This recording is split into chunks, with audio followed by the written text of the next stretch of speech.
Hello, I'm Chris Killian. We are back with New York Comic Con coverage brought to you by Whatnot, and right now we are here to talk about Wednesday. Hi guys, how you doing? Good. Great. How are you? You guys just got here, right? Yeah. So I guess you haven't seen any Wednesday cosplay yet. We have not. Is it not. out there? I have seen some Wednesday cosplay.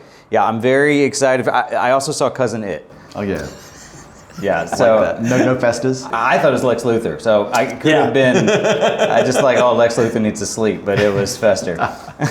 So I'm very excited for Wednesday, and I want to know how vital was it for you guys to bring Christina Ricci back into the fold? I mean, obviously she's not playing Wednesday; that's going to be Jenna Ortega. But just having her back on the show for the character that she's really made, she's probably more famous than any other version of the character. Well, we really, for us, it was kind of the gold seal that we really, wanted for the show, and we wanted to, include her in it in some way. So that's, and it it took a while, but we were able to get her. It was difficult because of schedules and stuff, but it was like we were so happy when it happened. And also, it's sort of she worked with Tim on Sleepy Hollow, so it was great for that reunion and the iconic character she played as Wednesday. So it really felt like having two Wednesdays in a scene was just something that we couldn't resist. She's almost having a sort of a resurgence because Yellow Jackets is amazing. Yeah. And I'm so excited that people are sort of being like, oh yeah, Christina Ricci, she was awesome. And that, and then to hear that she's coming back for Wednesday, I think that's totally cool. Obviously from the trailers that I've seen, you guys have some classic characters that are, from the Addams family that are going to be in the show, but are you guys creating any new monsters or characters, specifically for this? There are definitely new characters, new monsters, new everything, as well as lots of familiar faces and characters from the Addams Family movies and TV series. But yeah, it's a whole new thing. Like while you guys were filming, was there a classic character that you saw in person that you were sort of like, I just found it surreal? Well, I think Morticia with Catherine Zeta-Jones is such a great, it's perfect casting. She's won an Oscar. She is an icon in herself, and to see her play such an amazing character as Morticia. Yeah. And Jenna and Catherine Zeta-Jones have such a great chemistry on screen. So it was just a really great vibe. I was excited about that casting as well. When you think about Morticia, I mean, I just felt like perfect casting. Now, is this connected to any of the other mediums as far as Addams Family goes? Is it connected to the movies from the 90s, or it is? This is its own thing. Now, why, for its own standalone thing, why did you feel like Wednesday was the character that you really wanted to kind of own in on and focus more on her? I think because Wednesday is it's always my favorite character, and I think a lot of people's, because she feels both timeless and of the moment, and she says exactly what she thinks, and there's no filter, and she's very, she sees the world in black and white, but she likes who she is. She's not somebody who, wishes they were somebody else. She's, loves that, and I think that's a character that people can get behind, because I think they secretly, we all wish we were more like Wednesday. Yeah, she's totally fearless. And that's something that I think in today's world people are afraid to say what they think and say that it could be cancelled, and Wednesday's completely fearless. And that's something that's really aspirational about her. Now that you mention it, I think that's probably pretty true about her.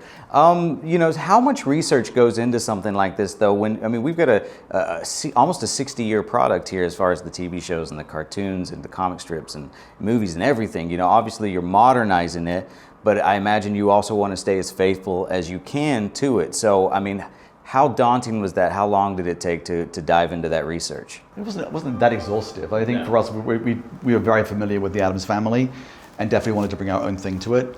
But that said, I think we're also the most authentic version. We really went back to Charles Addams cartoons from the New Yorker magazine and looked at those silhouettes and the characters that he drew. So I think a lot of the inspiration is from his direct drawings, and there are images and literally names of shops from his drawings that we see in the small town. So it's really trying to be as authentic as possible to his vision, but also adding our own spin on it, as well as honoring the past and honoring other versions, but making it feel like its own. It's definitely a new thing.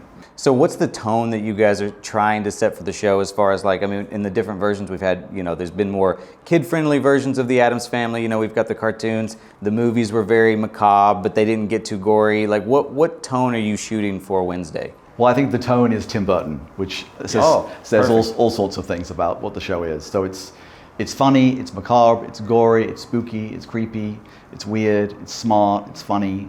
But I think it's probably the most grounded version of the Addams Family you've seen. Bringing up Tim Burton, Batman '89 was the first movie that I ever saw in theater ever. Have you guys personally been interacting and working with Tim Burton? Because if so, I just want to geek out on you guys for a second about what that was like if you did.